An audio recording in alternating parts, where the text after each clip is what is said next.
Here is a scam that almost got one of our non-profit clients. They received an email from someone who wanted to make a very generous donation. Sounds great, right?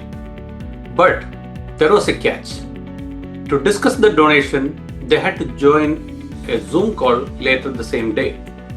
And to join, they were told to download and install the attached Zoom software on their computer. The sender even added, "Don't install it on your phone." That's the red flag. Real Zoom links open on your browser or the official app. Nobody legitimate sends you a Zoom as an email attachment.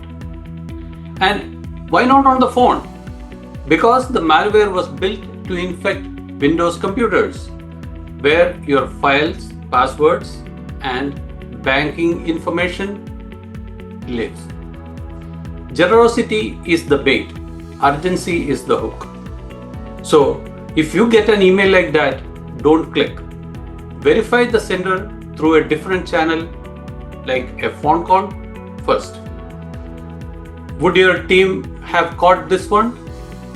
Follow me for more and stay secure.